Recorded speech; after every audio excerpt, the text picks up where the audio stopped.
"You're back early," my sister-in-law said, filling my entire doorway like she owned it. She did not move. She did not step aside. She just stood there in my doorway, one hand gripping the frame, the other holding a mug that I recognized immediately because I had bought it in Portland 2 years ago. The ceramic one with the chipped handle I always meant to replace. She was drinking from my chipped mug in my doorway of my house, and she looked at me the way people look at a delivery driver who has rung the bell at the wrong address. "The conference ended a day early," I said. She tilted her head. "That's inconvenient. Inconvenient." I had been driving for 4 hours from Denver. I had skipped the closing dinner, packed my bags at 11 at night, and pushed through a stretch of I-70 inches the dark because something felt wrong. A feeling I could not name. A static at the back of my skull that had been buzzing since my brother called me Wednesday and asked very casually whether I had a good security system installed. At the time, I thought it was a weird question. Standing on my own porch at 7 in the morning, staring at my sister-in-law's face, I understood exactly why he had asked it. "Where's my brother?" I said. "He's sleeping." She pulled the door close to her body, narrowing the gap. "The kids had a rough night. Everybody's tired. Can you maybe come back in a couple hours?" "Come back. To my house." "Step aside," I said. She sighed, the deep theatrical sigh of someone who has been waiting to perform Patience. "Look, I know this is a lot to process, but your parents explained the situation to you. We talked about this. We had not talked about anything. What I had was a 3-minute phone call from my mother on Tuesday, 2 days ago, where she told me that my brother and his wife had lost their rental because the landlord was selling the building, and that they needed somewhere to stay temporarily, and that my house had that extra bedroom, and honestly, could I just be a little flexible for once?" I had said I would think about it. I had not said yes. I had not given anyone a key. I had not invited anyone into my home. "You did not have my permission," I said. "Move. Your parents had a key," she said, as if that settled something. "The spare key. The one I gave my mother 18 months ago when I had my gallbladder out and needed someone to water my plants and bring in the mail for 4 days.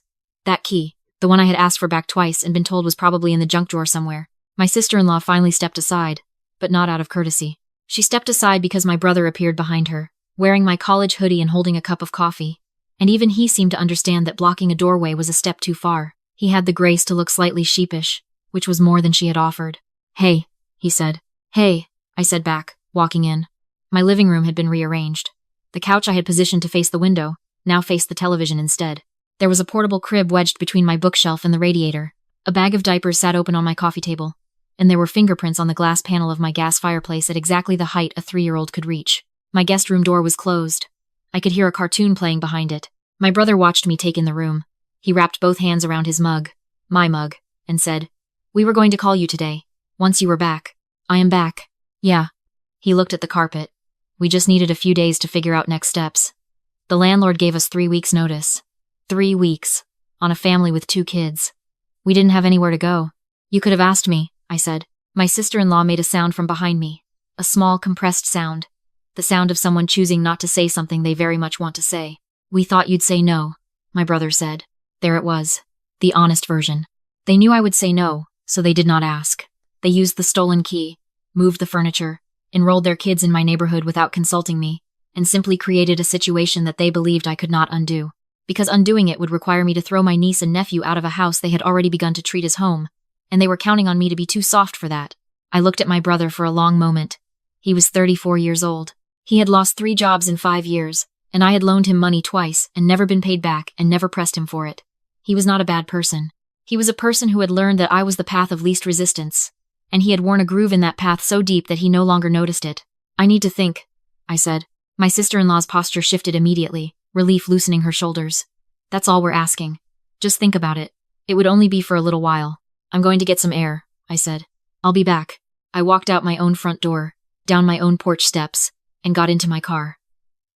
I sat there for a moment with my hands in my lap. Then I pulled out my phone and started making calls. The first call was to my property insurance agent. The second was to a friend who had passed the bar 2 years ago and owed me a favor from a situation involving a lease dispute and a very unhelpful landlord. The third call was to the company that had installed my smart home system 18 months ago, to confirm that the account credentials were still mine and that no one had changed them. They had not.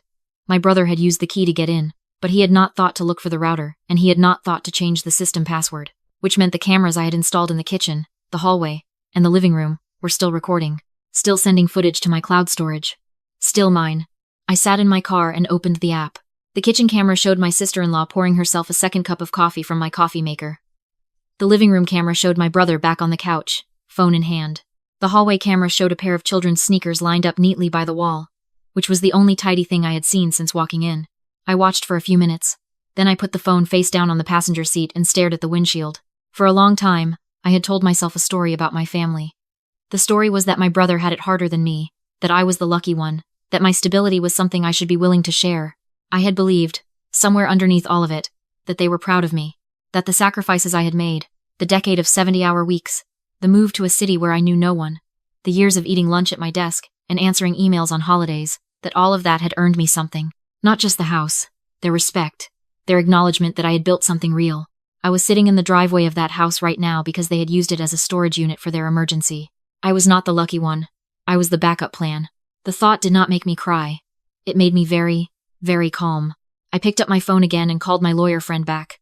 Here is what she told me, in the brisk, efficient voice she used when she was in problem-solving mode, and not friend mode. A tenant has legal rights that make removal difficult and slow. An eviction in my state required written notice, a waiting period, a court filing, and potentially months of process if contested. But a person who is on your property under a written license, not as a tenant but as an employee or contracted service provider, has no tenancy rights. The moment the employment or contract ends, the license to occupy ends with it. If they refuse to leave after that, it is trespass, not eviction. The timeline collapses from months to hours. I asked her how quickly she could draft something. She said, "Give me 90 minutes. I drove to the coffee shop 3 blocks from my house and ordered something I did not taste. I sat at a table by the window and waited. And while I waited, I opened the background check service I used occasionally for contractor vetting and ran a search on my sister-in-law's name and my brother's name and their last known address. The results came back in 11 minutes. My brother had 2 civil judgments against him from a previous rental, both unpaid. My sister-in-law had 1 eviction filing from 2021 that had been resolved through a payment plan that she had defaulted on after 3 months. There was an active collections account for $8,000 in back rent from a property management company in Aurora. The landlord who had given them 3 weeks' notice had not done so because he was selling the building. He had done so because they were 3 months behind on rent and he had already filed the paperwork. They had not lost their apartment. They had been removed from it. And they had moved directly into mine. I sat with that for a moment. Then I thought about the conversation I was about to have, and I felt the pieces click into place. I drove back to my house. My brother answered the door this time. I asked him to get my sister-in-law and said I had a proposal. He disappeared inside and came back with her, both of them wearing the carefully neutral expressions of people trying to figure out which way the wind was blowing. "Come in," I said, which was a strange thing to say in your own house but felt correct under the circumstances. We sat in the living room. I had moved the couch back to face the window. Neither of them said anything about it. "I've been thinking," I said. "And you're right that I can't ask you to leave with nowhere to go. That's not who I am." My sister-in-law's chin lifted slightly. Victory forming. "But I can't have you living here informally," I continued. "My homeowner's insurance requires that anyone staying in the property for more than 30 days be listed as an authorized occupant on a written agreement. If something happens to the kids, to any of you, and there's no documentation, I'm exposed. I need to protect myself legally." My brother nodded slowly. "That makes sense. So here's what I want to do," I said, opening my laptop. "I'm going to bring you on as my property manager. Officially. You'd be listed as an employee of my LLC, which means the room and board is part of your compensation package. For tax purposes, that's actually beneficial for both of us, and as an employee, you'd qualify for the business health plan I carry for contractors." My sister-in-law sat up straighter. "Health insurance?" "Full coverage," I said. "It covers dependents." I watched her do the math. The math was free housing plus health insurance for 2 adults and 2 children. The math was say yes immediately, before she changes her mind. "What do we have to do?" my brother asked. "Sign a standard property management agreement," I said. "It's pretty simple. You handle basic maintenance, let me know if anything needs repair, keep the common areas clean. That's it. In exchange, the room, the utilities, and the benefits package." "That sounds really generous," my sister-in-law said. She was not looking at me. She was looking at the document I was pulling up, scanning it for the word insurance. "It's practical," I said. "It keeps everything clean legally." I had not written the document. My lawyer friend had. I had read it 3 times on my phone on the drive back, and I knew every word in it. The visible parts were exactly what I had described. Job duties, compensation in the form of housing and utilities, health benefits, eligibility. But embedded in the compensation section, between the paragraph about utilities and the paragraph about the health plan, were the clauses my friend had drafted with particular care. Section 6, B. Housing provided under this agreement constitutes a condition of employment and does not create a tenancy or any property interest in the premises. Section 6B was 2 sentences that stripped away every protection a tenant would ordinarily carry. Section 11A. Employment under this agreement is at will and may be terminated by either party at any time for any reason. Termination of employment results in immediate revocation of the housing license granted herein, with occupants required to vacate within 24 hours of written notice. Section 14. Employee consents to video and audio monitoring of common areas of the property for security and property management purposes. Footage collected may be used in any legal proceeding related to the property or this agreement. Section 17. Employee acknowledges that they have read and understood this agreement in its entirety, and have had the opportunity to consult with independent legal counsel prior to signing. I printed the document on the wireless printer in my home office, which they had not thought to unplug. I brought the pages out and set them on the coffee table. My brother picked them up. He flipped through the pages, the way people flip through the terms and conditions of a software update, looking at the length, not the content. My sister-in-law leaned over his shoulder and did the same thing, her eyes moving quickly, hunting for the words, health, insurance, coverage. This looks fine, my brother said. Where do we sign? My sister-in-law said. I handed them the pen. They signed, both of them, dated it, handed it back. I countersigned, dated it, and tucked it into the folder I had brought out with the printer paper. Great, I said, standing. I have to make some calls. I'll be out of your way. Are you staying tonight? My brother asked. I have a hotel room through the end of the week, I said. Work stuff. Take care of the place. My sister-in-law smiled. It was the widest, most relaxed smile I had seen from her since I arrived. She believed she had just secured herself a free house, full health coverage, and a soft-hearted sister-in-law she had successfully managed. She walked to my kitchen and opened my refrigerator like she was checking the inventory of a place she planned to be in for a very long time. I walked out the front door. I went back to the hotel. It was a decent hotel, the kind with a desk big enough to spread out on, and I spread out on it. I opened the security app. I set the camera feeds to split screen and poured myself a glass of water from the bathroom tap and sat down to work. The footage from the previous days, the days I had been in Denver, took me about an hour to get through on fast forward. What I found was not surprising, but it was thorough. My sister-in-law had reorganized my kitchen cabinets. My brother had moved several of my framed prints off the walls and stacked them in the closet, presumably to make room for some of their own things. My niece, who was 6, had at some point climbed onto my kitchen counter to reach the high shelf where I kept my good olive oil, and had knocked the bottle over, and the oil had run down the cabinet front and pooled at the base, and no one had cleaned it up. It was still there. A 4-day-old oil spill drying into a yellow crust on my cabinet. I took screenshots. I labeled the files by date and time. Around 9 in the evening, my sister-in-law sat down at my kitchen island with her phone and made a call. I turned up the audio. We're good, she said. She totally bought it. She thinks she's doing us a favor. A pause. No. I checked. You can't kick someone out overnight in this state. Even with some contract, she'd have to go through the courts. By then we'll have established residency, and she'll be stuck. Another pause, and then she laughed. She's so worried about looking like the bad guy she's paralyzed herself. It's almost sad. She hung up. She opened the refrigerator. She took out a container of the expensive hummus I had bought at the farmer's market 3 weeks ago and ate it standing over my sink. I wrote down the timestamp. I labeled that file too. Then I opened Instagram. My sister-in-law had a public account. I had followed her for years. The way you follow a family member's social media out of obligation rather than interest. She posted 3 or 4 times a week. Pictures of the kids, pictures of food, the occasional sunrise. I scrolled back through her posts from the past 4 days. She had posted twice since moving into my house. The first post was a photo of my living room, lit golden in the afternoon sun, with the caption, "New chapter, new space. Feeling so grateful." 37 likes.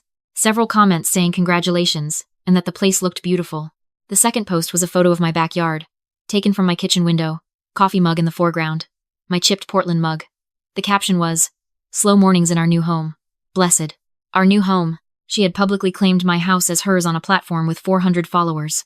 She had done it twice. She had documented, in her own words, her own belief, that she had taken up permanent residence in my property. In any legal proceeding, those posts would be evidence of her intent. I saved them. I screenshotted both. I pulled the direct links and sent them to my lawyer friend with a brief note. Then I opened the background check report again and found the name of the collections attorney handling the unpaid rent case. Kruger, Hoffman, and Walsh. I found the firm's website. I found the intake contact email for their collections division. I wrote a brief, professional email, identifying myself as the property owner of the address, where the subject of, and offering to provide documentation of her current location, if it would assist with service of process. I hit send. I slept better than I had any right to. The next morning I went through the security footage from overnight. Nothing significant. My brother had been up late watching something on my television. My sister-in-law had reorganized my spice rack. The oil spill was still on the cabinet. At 10:15 in the morning, I sent my brother a text. Not a call. A text, because texts are time-stamped and documented. Hey, I need to let you know that effective today I'm terminating the property management agreement we signed yesterday. This is written notice per Section 11A of the contract. You and your family have 24 hours to vacate the premises. I'll arrange to have any belongings you leave behind stored for 30 days per state law. Please confirm receipt of this message. I watched the security feed while I waited. My sister-in-law read the message over my brother's shoulder. I watched her face change. The casual ease she had worn all morning went rigid. She grabbed his phone and read the text again. Slower this time, the way she should have read the contract. She can't do this, I heard her say. The audio was slightly compressed but clear. We're tenants. She can't just text us an eviction. My brother looked less certain. She said it's a property management thing. That doesn't matter. We've been here more than 48 hours. We have rights. She was already reaching for her own phone. I'm calling my cousin. He knows about landlord-tenant stuff. I turned down the volume. I already knew what her cousin would tell her, because I had spoken to my lawyer friend, who had explained it clearly. The contract they had signed was not a lease. It was not a rental agreement. It created no tenancy. The legal distinction was sharp, and it was her signature on the document that made it sharp. She had signed away every protection she was now trying to claim, in exchange for the promise of health insurance she was never going to receive. At 11:40, my brother texted back, "We're not leaving. You can't do this. Call me." I did not call him. Instead, I opened the smart home app and worked my way through the settings. The thermostat was first. I dropped the temperature to 58 degrees. It was March. Outside was 34. Inside would be uncomfortable within the hour. The smart refrigerator, a purchase I had made during a phase of reading too many home technology reviews, had a lockout feature I had never used. I used it now. It would still run, still keep everything cold, but it would not open without a PIN that only I knew. The Wi-Fi router, which was also managed through the smart home app, I switched to a restricted mode that blocked all streaming services and social media platforms, leaving only basic web browsing active. Then I activated the alert mode on the property system, which I had originally set up to use during attempted break-ins. It pulsed the interior lights in a slow, steady rhythm.